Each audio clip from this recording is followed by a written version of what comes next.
Most Jewish institutions, synagogues, and JCCs plan for households with kids. Mom, dad, and 2 kids. That's what they have in mind. As you can see, in no Jewish community is that the majority of households.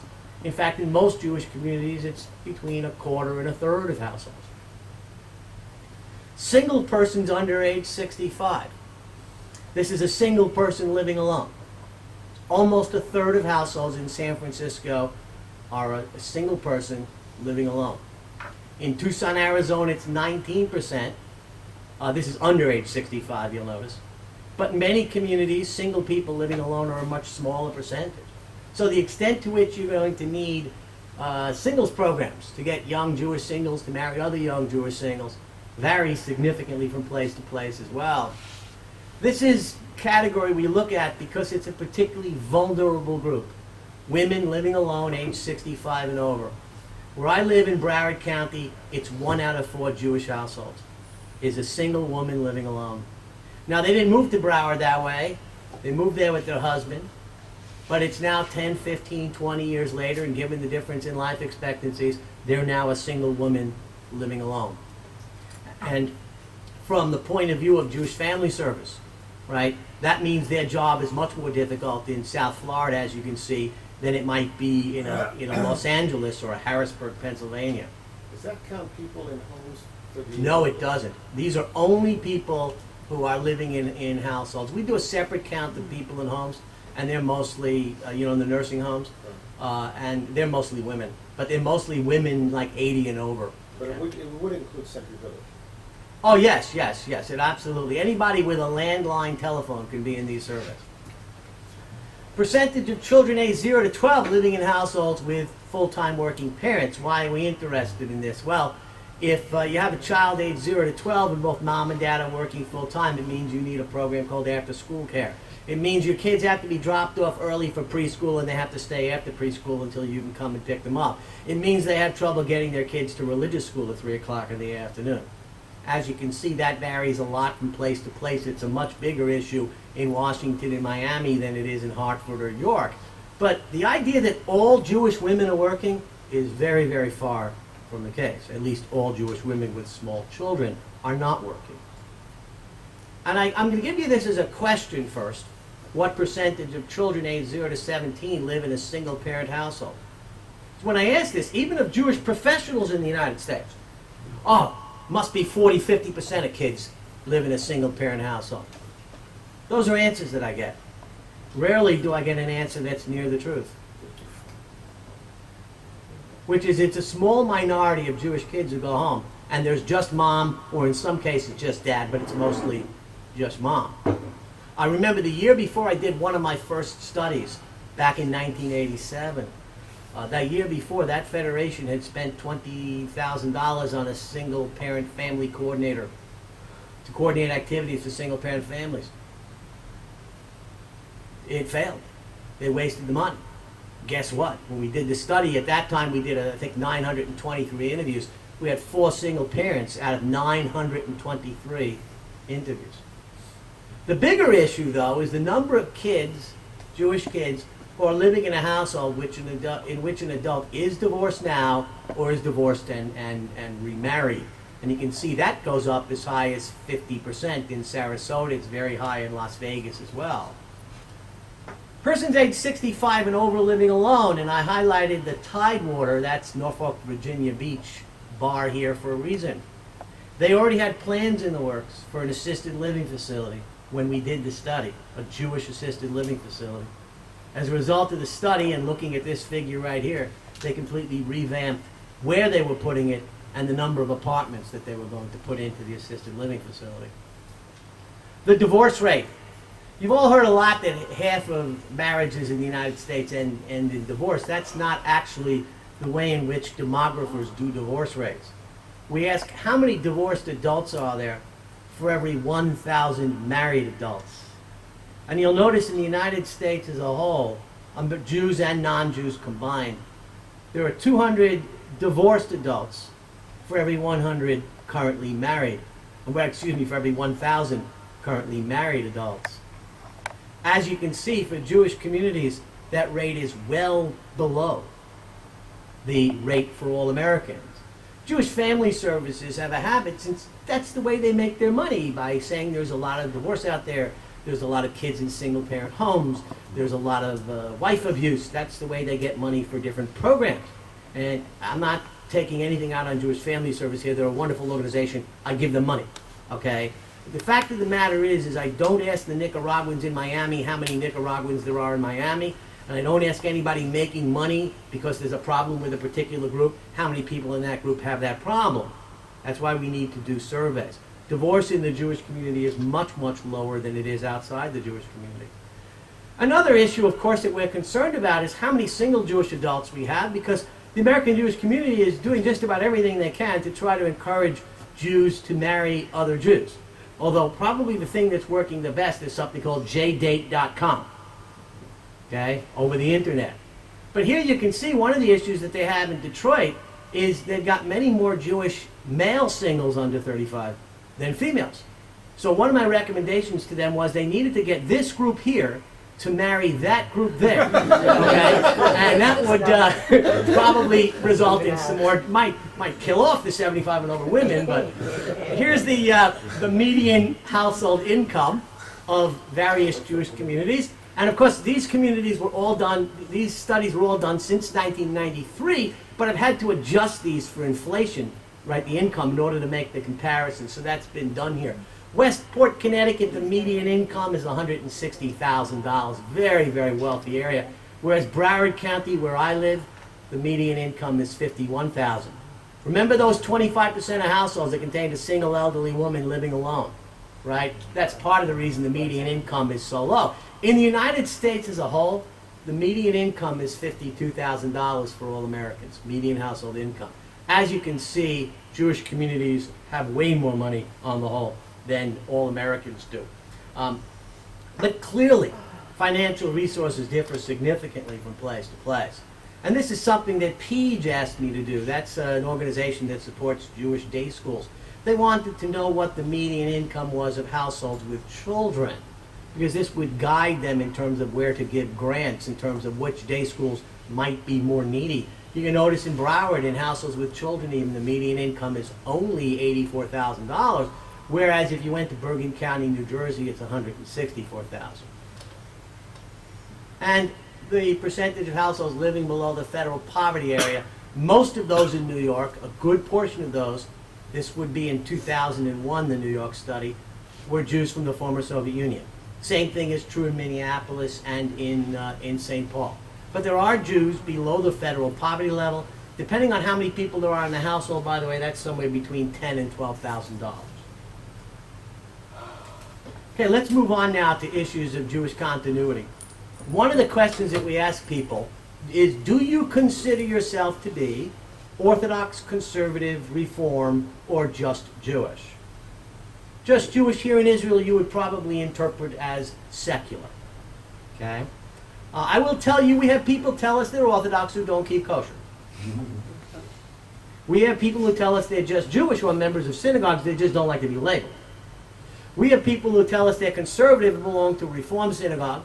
We have people who tell us they're conservative, and then how frequently do you attend synagogue services? Never. So this is a question of philosophy, and it may not reflect synagogue membership, and it may not reflect actual religious practice. So you can see, New York and Baltimore are both about 17% Orthodox. Bergen, Detroit, Atlanta, Cleveland, Harrisburg are 10%. But most American Jewish communities, the Orthodox are 3, 4, 5% of the population. Not a big group. Here's the percentage conservative. And that varies from 14% in Portland, Maine, all the way up to 39% in Tidewater. Now, Tidewater, Virginia is a community that's very non-religious. I mean, if we look at home religious practices in Tidewater, people aren't lighting Shabbat candles, they're not keeping kosher, they're not doing all kinds of things. But in Virginia, when you assimilate, you join a church. Because everybody in Virginia joins churches. This is the Deep South. So Jews, to assimilate, they belong to the Jewish church. So synagogue membership, and the biggest synagogue there is conservative, very high in Tidewater, Virginia. Whereas, Portland, Denver, San Francisco, very low in terms of conservative. Reform, as you'll notice, take a look at the lengths of the bars on conservative, and the lengths of the bars on reform. And what's happening when we actually look at synagogue membership is everywhere. Membership in Reform synagogues is up over the past 2 decades. Membership in conservative synagogues is down over the past 2 decades. Here's the percentage who say, hey, I'm just Jewish. Now, some of the just Jewish I'm more nervous about than others. For example, in Miami, a good portion of the people who say they're just Jewish speak Yiddish. It's just that they're 70 years old, they don't belong to a synagogue anymore, they don't really consider themselves to be very religious anymore, so they call themselves just Jewish. But they speak Yiddish. In Portland, Maine, the just Jewish say, what's Yiddish? Okay, so there's a tremendous difference in the level of religiosity among this group from place to place. A couple of home religious practices next. Having a mezuzah on the front door, okay? This is an outward showing that one is Jewish, after all, to anybody who comes to the door. And you can see in the Lehigh Valley, which is, I guess, where I took this slide from because the bar is red, it's about 2/3 of households do this very simple thing. Why is it so high in South Palm Beach? Because the condo comes with it. Okay? You know, you have your choice between convection oven and microwave oven, wooden mezuzah, metal mezuzah. No, it really does come with it, because what has been happening there, right, is when the area is half Jewish, when a person, right, generally the condo becomes available because the wife has now died, and the kids don't take the mezuzah down, and so if the next Jewish household moving in, it's there. In fact, I would imagine that a good percentage of non-Jews in Boca have a mezuzah for that reason. And kiss it when they go in. Yes.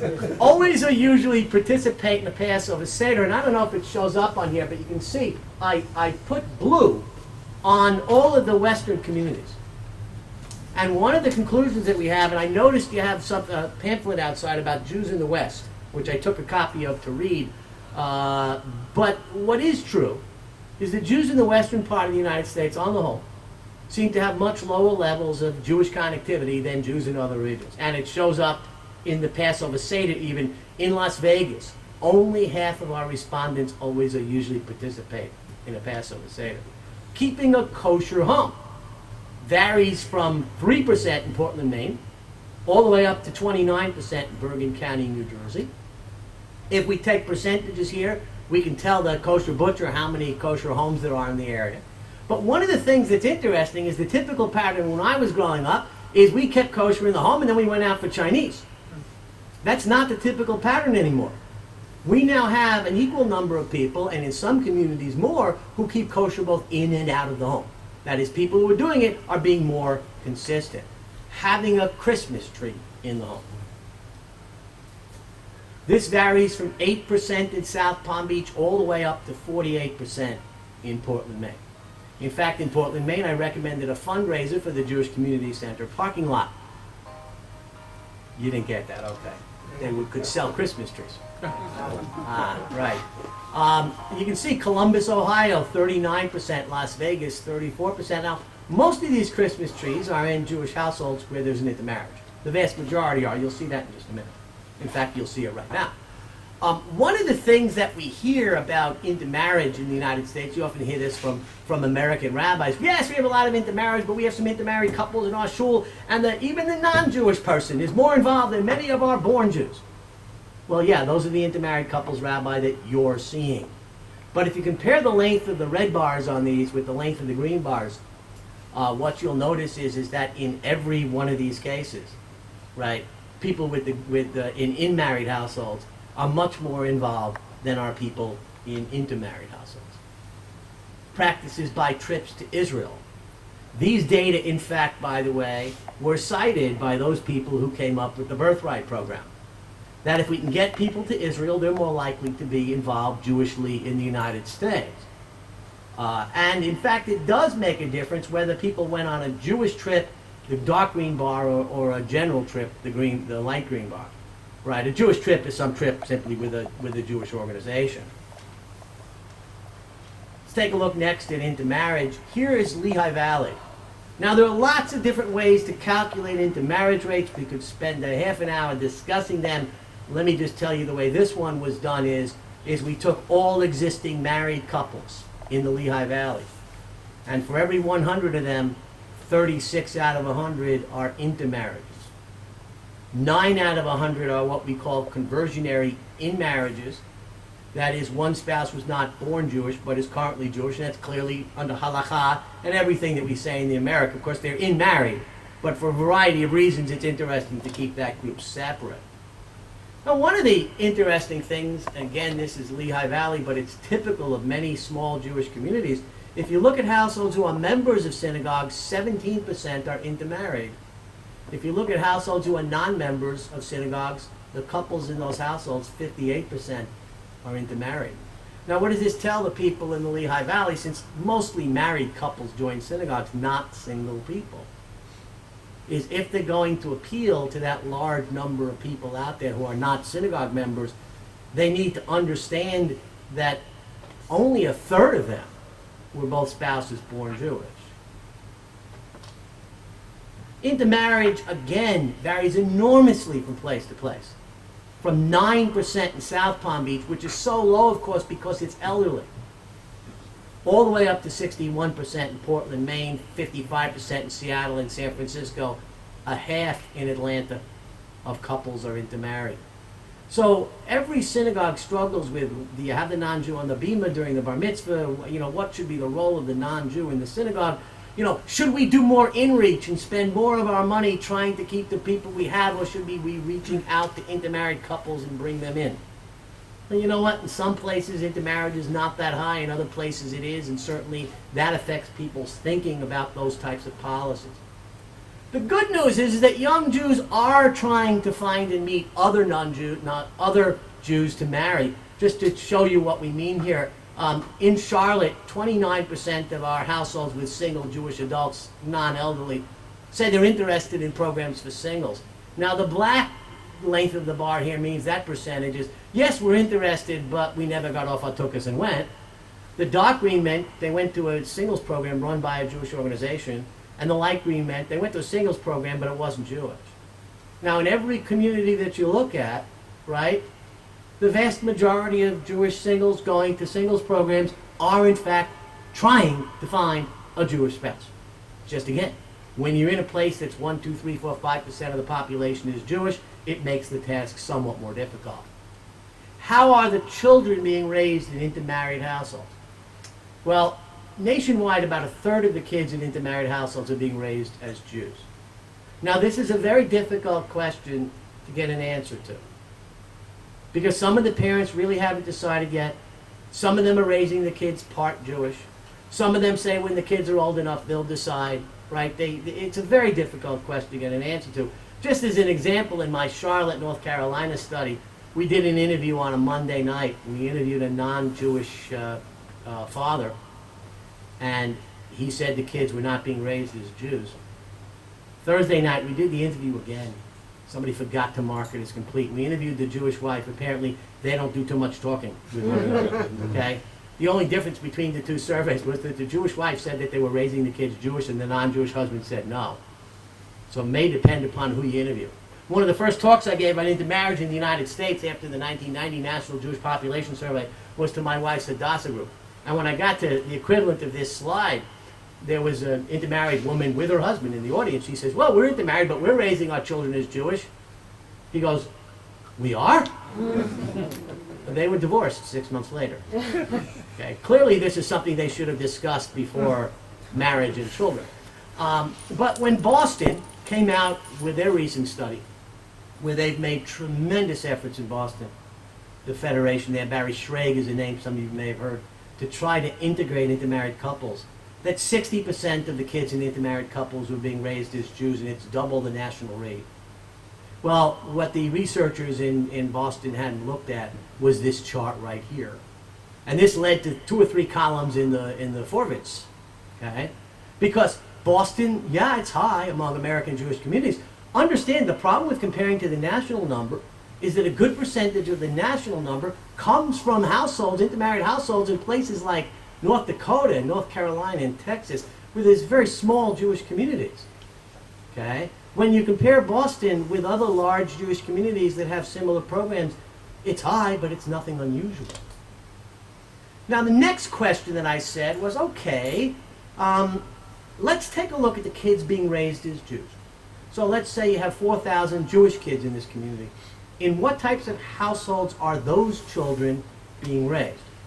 And in Tucson, 15% of those kids are in conversionary in-married households.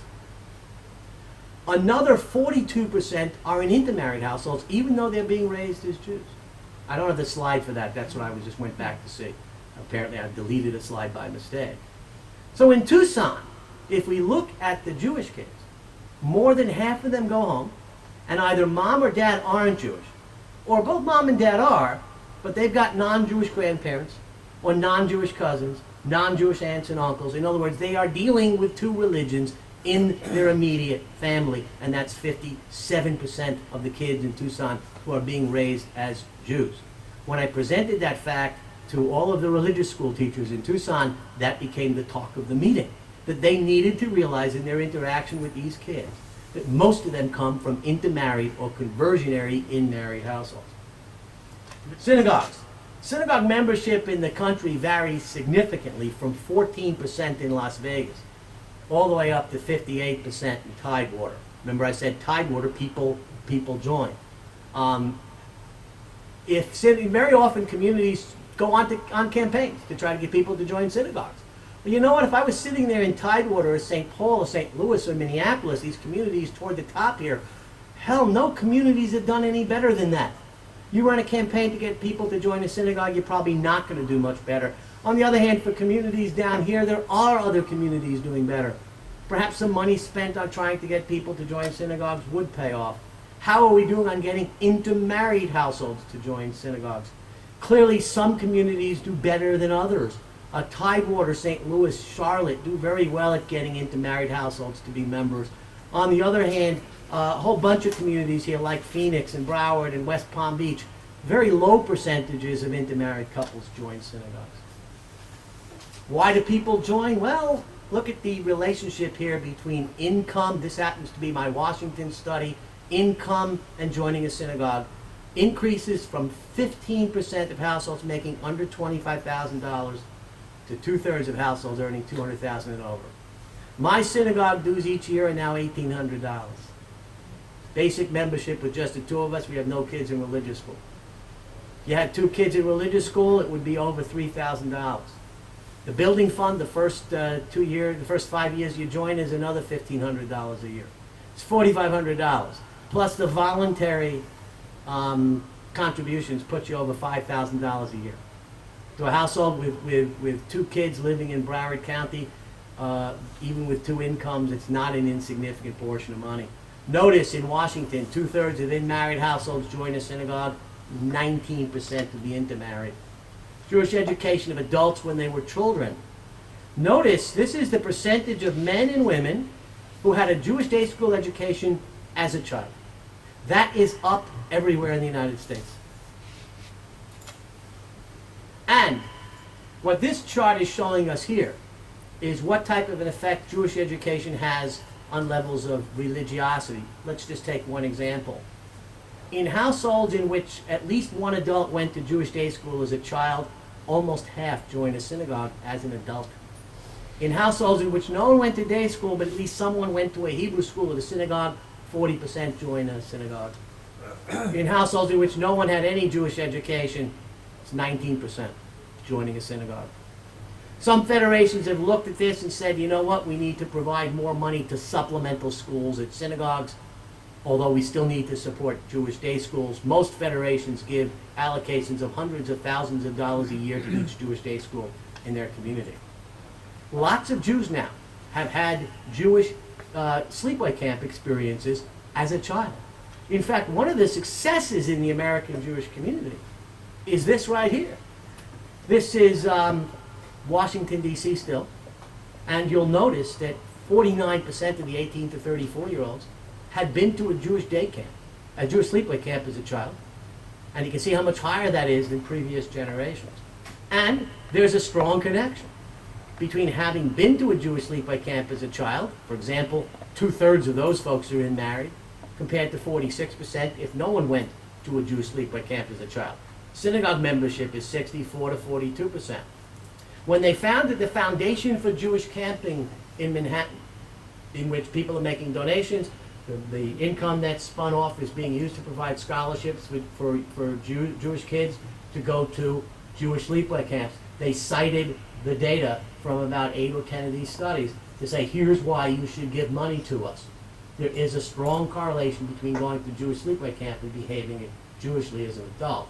Now, of course, we recognize there's the whole chicken and egg thing. It's people who are more likely to, be religious in the first place, to go to Jewish sleepaway camps, and also there are other effects in people's lives, right? But nevertheless, the fact that we do find these relationships, I think, is important.